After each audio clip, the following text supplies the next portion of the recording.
Professionally unprofessional. Gosh, I have spent so many years trying to become professional.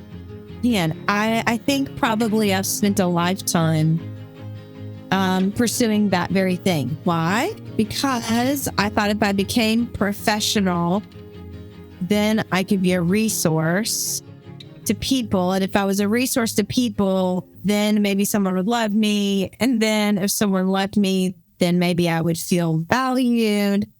If I felt valued, then maybe I would actually see myself. Man, talk about a rabbit hole. But that's what it was.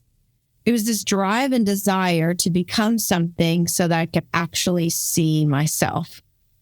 And I think what I'm realizing now, and I'm letting you into my process, is I have spent a lifetime living in the dark, honestly. This idea of me being in the pitch black, if you can like picture a room that's totally pitch black, no windows, no crack of light, nothing. So black it almost makes your eyes hurt. Pitch black. And all I wanted was to desperately just see me. A lot of that, honestly, comes from childhood. It comes from the way that I was raised. I was a PK kid, and my life was consumed with other people's needs. And I have amazing parents. You're going to meet my dad. He's coming soon. He is the best. And our parents, hey, I'm a parent. I get this.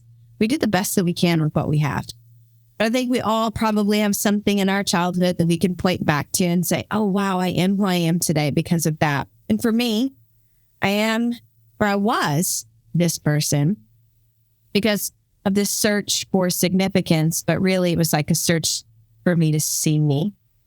And I'll never forget, I had a friend that came into my life recently, and he said to me, I keep getting different versions of you. The first time I met you, you were very professional. And I met him in a work environment.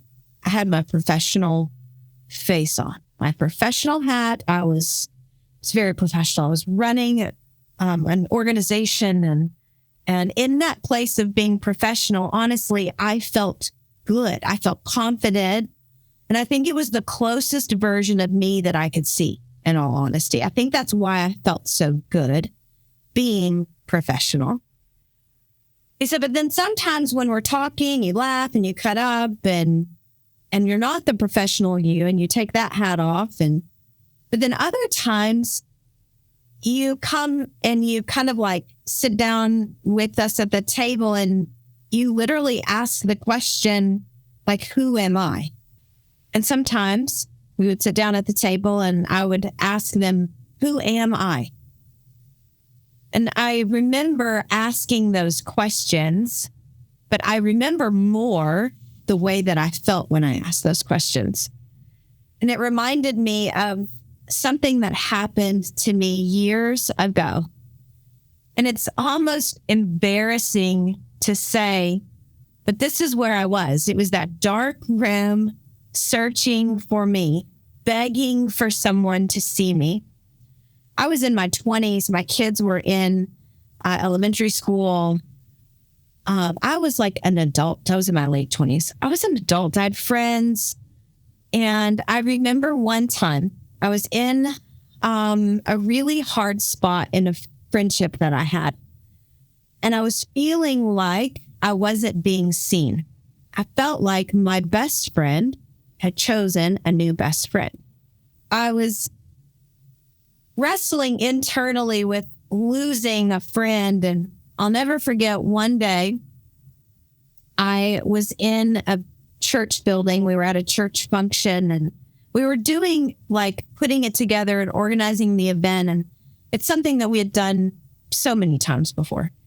And that day I could not shake this feeling of being unseen, and the idea of not being seen anymore by her almost drove me like emotionally crazy. So I remember that whole night, my heart was pounding. I couldn't figure out why I was feeling all of these like really swings of emotion. But it was always this sense of like, I'm about to be lost again. No one's going to see me again. I'm going to be rejected again. And I literally, in a panic, ran around that church building at the end of our event to find her. And I found her in an office, and she was sitting down in a chair. And as an adult, I fell to my knees in front of her and I begged her to be my friend. It was like an out-of-body experience. And I remember looking down like I was like watching me do this, thinking, what are you doing? But all that I could do was beg her to see me, beg her to notice me, and beg her not to leave me. And needless to say, that relationship didn't last very much longer, but I was so broken. And all that I wanted was to be seen. And so I spent a lifetime trying to become something to be seen by someone. And so when my friend came to me and said, I'm starting to see different versions of you, it really made me stop and think, like, what am I doing and why am I doing it? And now, 20 plus years later, I can look back on that event and see the correlation. Now I'm sitting at a table with a new friend, begging him to see me, tell me who I am, because there's still the person inside of me that feels like I'm just sitting in the dark. And when I think about, we talked recently about the different layers of you, and I talked about this disjointed layer kind of at the bottom, at the inner core of who you are. And I think about, like, why was I so disconnected from myself?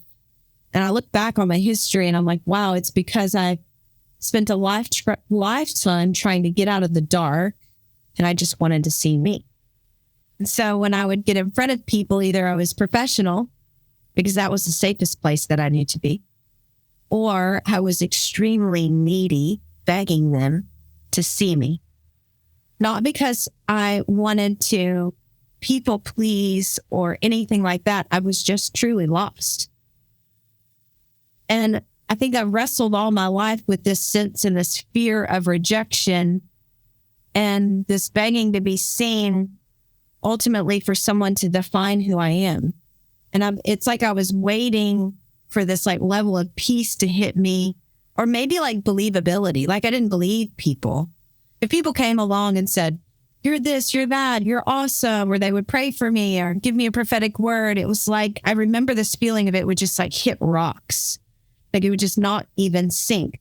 And so I'd come back around and ask again, tell me who I am, tell me who I am. And so I found myself as being in my late 20s on my knees, begging my friend to please choose me and tell me that I'm worth it. And then fast forward years and years later, a more professional version of me asking someone again to please tell me. And as I have let Jesus peel back the layers of my heart throughout my history and throughout different conversations, I remember this one conversation that I had with my friend that so lovingly brought to my attention what was happening. He said something to me that changed my perspective and really helped me move forward and this ability to like flip the light switch on in my heart and to see me. And he said, Natalie, why don't you zoom out? I said, I think too many times you spend your life trying to analyze the deep recesses of your heart, and you never take the time to actually zoom out and just see you. Look at your history. Look at what you've done. Look at the people that are surrounding you. Look at the impact that you've made. Look at what you love. Look at what you like. Look at what you dislike. Zoom out. And when I did, it took me a few days.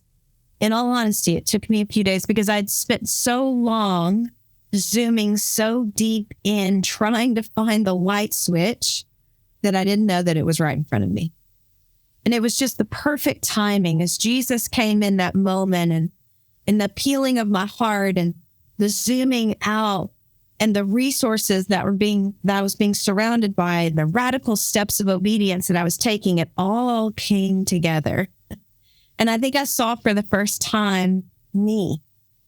And as I sit here with you now, I'm even discovering more of me as I'm talking through my life and my history and where I am and where I'm going. And I'm getting this sense of peace deep down in my soul that I am actually pretty amazing.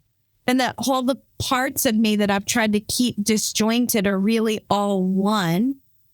And they're all beautiful as one. So when I keep my professionalism over here and my funny over here and my weaknesses over here and I don't let people see me and I'm trying to figure out who I am in the process, it's really a lonely place to be. But what I'm realizing is the more that I became whole and the more I become whole, the less identity tips that I need. The less sit-down conversations that I need from someone to say, please tell me who I am.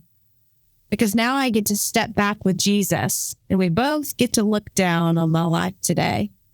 And it's kind of like Jesus is sitting with me and he looks over at me so proudly as we look at me and he said, Anne, I'm so proud that you're my daughter. I'm so proud of who you are. Look at that. And he starts pointing out to me the parts of me that I've never seen before. Now, this room that has been so dark all of my life, that I've searched to be seen all of my life, the light switch has been turned on. And honestly, where I feel like I am today, to be honest, is I've turned the light switch on and now I'm reaching for the door handle, turning the doorknob, and I'm barely at this point today opening the door to let my light come. Man, what a life lived in the dark, that the whole time that Jesus was saying, the light of me in you, Natalie, is so bright. Let's open the door and let the world see. That's my heart for you. As if you're searching to be seen, you feel like you've spent your life trying to be a professional when really being unprofessional could be the best thing for you. That the light of Jesus in you, he says it's the hope of glory.